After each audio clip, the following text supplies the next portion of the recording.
Putin ने Trump को फंसा दिया। न उगलते बन रहा ईरान, न निगलते। मॉस्को से बना प्लान, वॉशिंगटन परेशान। नमस्कार, मैं हूं आपके साथ आयुषी गुप्ता।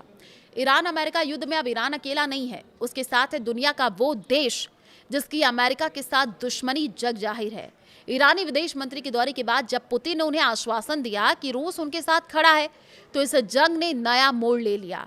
ईरान के सुर बदले हैं और वो एक बार फिर अमेरिका को आंखें तरेरने लगा है।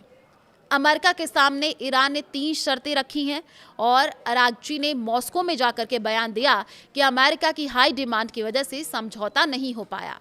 रूस सिर्फ ईरान के साथ होने की बात कह नहीं रहा। दरअसल जनवरी 2025 में मॉस्को में रूसी राष्ट्रपति व्लादिमीर पुतिन और ईरानी राष्ट्रपति मसूद पेशकियान के बीच 20 वर्षीय व्यापक सामरिक साझेदारी समझौते पर दस्तखत हुए थे। ये समझौता महज कागजी नहीं था। यूक्रेन युद्ध में ईरानी शाही ड्रोनों ने रूस की मदद की थी, तो बदले में रूस ने ईरान को सैन्य तकनीकी सहयोग, खुफिया जानकारी और प्रतिबंध बचाव का रास्ता दिया। इस गठबंधन ने ईरान अमेरिका टकराव की पूरी तस्वीर बदल दी। जी हाँ, ईरान रूस की दोस्ती का युद्ध पर असर। पहले ईरान अकेला था। अमेरिका और इजरायल उसके परमाणु कार्यक्रम, बैलिस्टिक मिसाइल और क्षेत्रीय प्रॉक्सी नेटवर्क को निशाना बनाते थे। 2025 के जून में इजरायल के साथ 12 दिन के युद्ध और 2026 के फरवरी में अमेरिका इजरायल के ऑपरेशन एपिक फ्यूरी जैसी कार्रवाइयों में ईरान की हवाई सुरक्षा कमजोर साबित हुई थी। सुप्रीम लीडर अली खामेनेई की हत्या जैसी घटनाएं ईरानी व्यवस्था को हिला गई, लेकिन रूस ईरान साझेदारी ने अब युद्ध को महंगा और जटिल बना दिया है।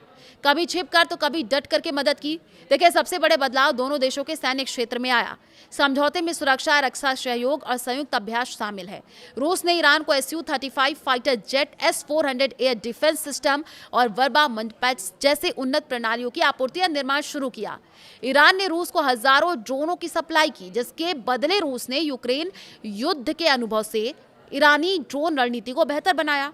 सैटेलाइट इमेजरी, टारगेटिंग डेटा और स्वाम अटैक तकनीक साझा की गई। रिपोर्ट्स में यह बताया गया कि 2026 के युद्ध में रूस की ओर से दी गई खुफिया जानकारी ने ईरान को अमेरिका ठिकानों पर सटीक हमले करने में मदद की। अब ईरान के पास लेरेड एयर डिफेंस और anti access area denial A2AD क्षमता विकसित हो रही है, जिससे अमेरिका इजरायली हमलावर विमानों और मिसाइलों का खर्च और जोखिम कई गुना बढ़ गया है। राजनीतिक रूप से गठबंधन ने अमेरिका के लिए अकेले पड़े ईरान के साथ दे दिए हैं। वॉशिंगटन को सिर्फ तेहरान से नहीं, बल्कि मॉस्को, तेहरान, बीजिंग की धुरी से 2-2 हाथ करने पड़ रहे हैं।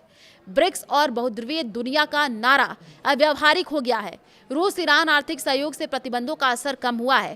कैस्पियन सागर मार्ग से तेल गैस व्यापार, वैकल्पिक भुगतान प्रणाली और ऊर्जा समन्वय ने ईरान को सांस ली। हॉर्मुज बंद होने पर वैश्विक तेल कीमतें बढ़ती हैं, जो रूस की अर्थव्यवस्था को फायदा पहुंचाती हैं। अब कैसे डोनाल्ड ट्रंप को पुतिन फंसा रहे हैं, ये सवाल है।